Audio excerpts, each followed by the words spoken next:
Unwatched, the garden bough shall sway, the tender blossom flutter down. Unloved, that peach will gather brown, this maple burn itself away. Unloved, the sunflower shining fair, rays ray round with flames her disk of seed, and many a rose carnation feed with summer spice the humming air.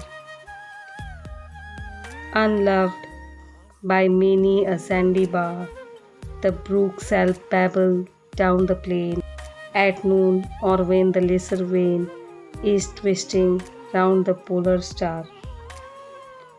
Uncared for, gird the windy grove and flood the haunts of hern and crake, or into silver arrows break the sailing moon in creek and cove. Till from the garden and the wild of fresh association blow, and year by year the landscape grow familiar to the stranger's child. As year by year the laborer tills his wonted glebe or lops the glades, and year by year our memory fades from all the circle of the hills.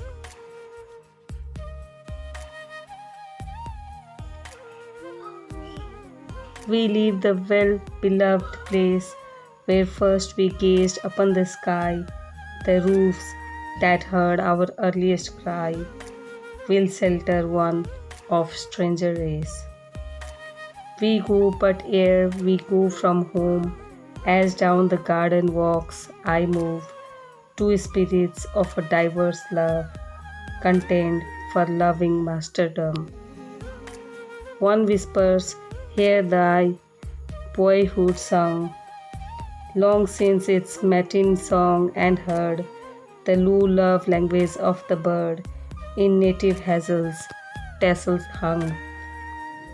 The other answers, yea but here, thy feet have strayed in after hours with thy lost friend among the bowers, and this hath made them trebly dear.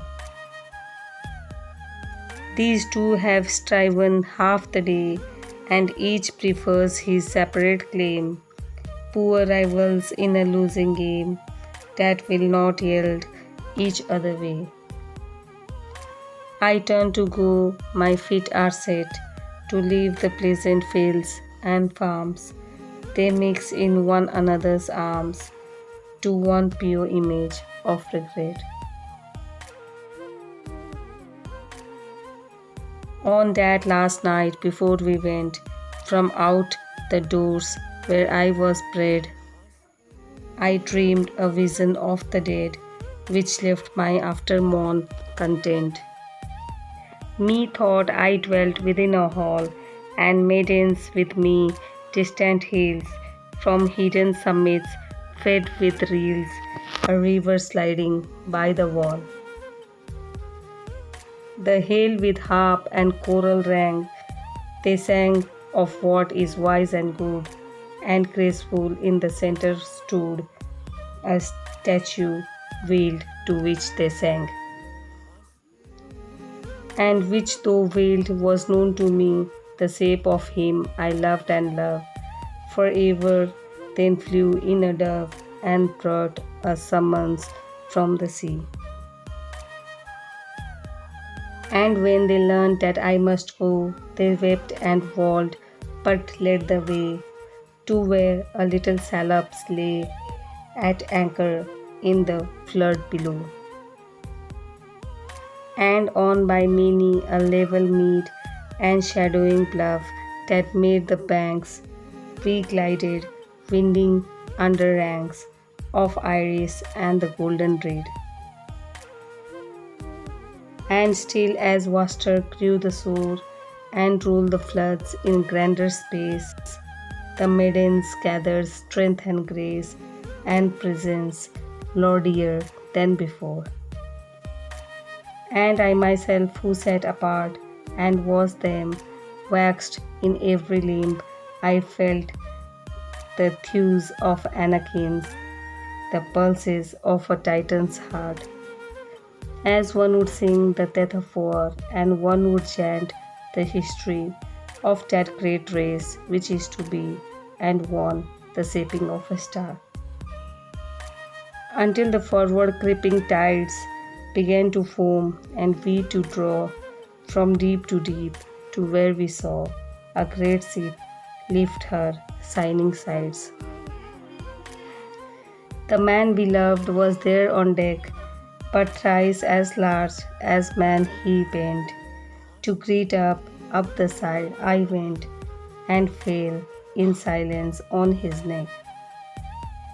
Whereat those maidens with one mind bewailed their lot, I did them wrong. We served thee here, they said, so long, and wilt thou leave us now behind? So rapt I was they could not win an answer from my lips, but he, replying, entered likewise here, and go with us, they entered in.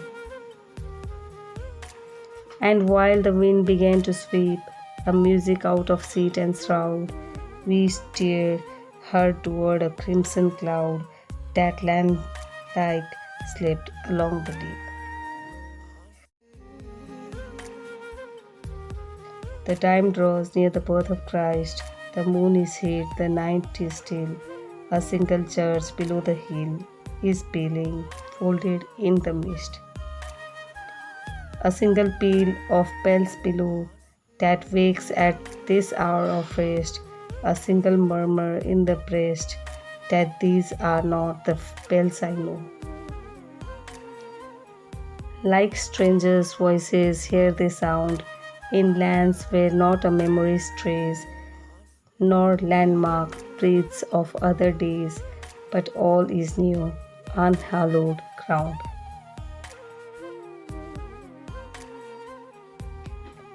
Tonight, ungathered, let us leave this laurel, let this holly stand. We live within the stranger's land, and strangely falls on Christmas Eve.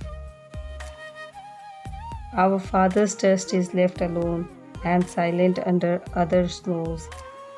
There is due time, the wind bind blows, the violet comes, but we are gone. No more shall wayward grief abuse the genial hour with mask and mine, for change of place like growth of time has broke the bond of dying use. Let cares that petty shadows cast, by which our lives are chiefly proved, a little spare the night I loved, and hold it solemn to the past. But let no footstep beat the floor, nor pall of wassail mantle warm, for who would keep an ancient form, through which the spirit breathes no more?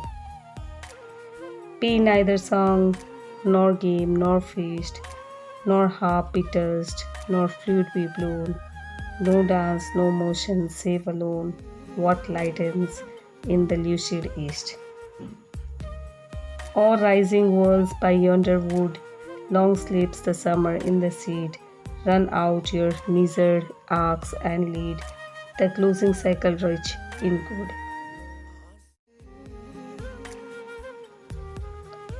Ring out, wild bells, to the wild sky, the flying cloud, the frosty light. The year is dying in the night. Ring out, wild bells, and let him die. Ring out the old, ring in the new, ring happy bells across the snow. The year is going, let him go. Ring out the false, ring in the true. Ring out the grief that saps the mind, for those that here we see no more. Ring out the feud of rich and poor. Ring in redress of all mankind. Ring out a slowly dying cause and ancient forms of party strife. Ring in the nobler modes of life, with sweeter manners, purer laws. Ring out the want, the care, the sin, the faithless coolness of the times. ring out my mournful rhymes, but bring the fuller minstrel in. Ring out false pride in place and blood, the civic slander and the spite. Ring in the love of truth and right, ring in the common love of good. Ring out old shapes of fall disease, ring out the narrowing lust of gold, ring out the thousand wars of old, ring in the thousand years of peace. Ring in the valiant man and free, the larger heart, the kindler hand. Ring out the darkness of the land, ring in the Christ that is to be. It is the day when he was born, a bitter day that early sank behind a purple frosty bank of vapor leaving night forlorn. The time admits not flowers or leaves to deck the banquet, fiercely flies, the blast of north and east, and eyes makes daggers at the sharpened eaves, and bristles all the brakes and thorns to yon hard crescent as she hangs above the wood, which cries and clangs its leafless ribs and iron horns. Together in the drifts that pass to darken on the rolling brine that breaks the coast, but fetch the wine, arrange the board and brim the glass. Bring in great logs and let them lie to make a solid core of heat. Be cheerful minded, talk and treat of all things, even as he were by. We keep the day with festal cheer, with books and music. Surely we will drink to him, whatever he be, and sing the songs he loved to hear. I will not shut me from my kind, and lest I stiffen into stone, I will not eat my heart alone, nor feed with sighs a passing wind. What profit lies in barren faith and vacant yearning, though with might, to scale the heaven's highest height, or dive below the wells of death? What find I in the highest place but mine own phantom chanting hymns? And on the depths of death there swims the reflection of a human face. I will rather take what fruit may be of sorrow under human skies. 'Tis hell that sorrow makes us wise, whatever wisdom sleep with thee. Heart affluence in discursive talk from household fountains never die, the critic clearness of an eye that saw through all the muses' walk. Seraphic intellect and force to seize and throw the doubts of man, impassioned logic which outran the hearer in its fiery course. High nature amorous of the good, but touched with no ascetic gloom, and passion pure in snowy bloom through all the years of April blood. A love of freedom rarely felt, of freedom in her regal seat of England, not the schoolboy heat, the blind hysterics of the cell. And manhood fused with female grace, in such a sort the child would twine a trustful hand unasked in thine, and find his comfort in thy face. All these have been, and thee mine eyes have looked on, if they looked in vain. My shame is greater who remain, nor let thy wisdom make me wise. Thy converse drew us with delight, the men of wrath and riper years. The feeble soul, a hunt of fears, forgot his weakness in thy sight. On thee the loyal-hearted hung, the proud was half disarmed of pride, nor cared the serpent at thy side to flicker with his double tongue. The stern were mild when thou went by, the flippant put himself to school, and heard thee, and the brazen fool was softened, and he knew not why. While I, thy nearest, sat apart, and felt thy triumph was as mine, and loved them more, that they were thine. The graceful tact, the Christian art, nor mine the sweetness or the skill, but mine the love that will not tire, and burn of love the vague desire that spurs an imitative will.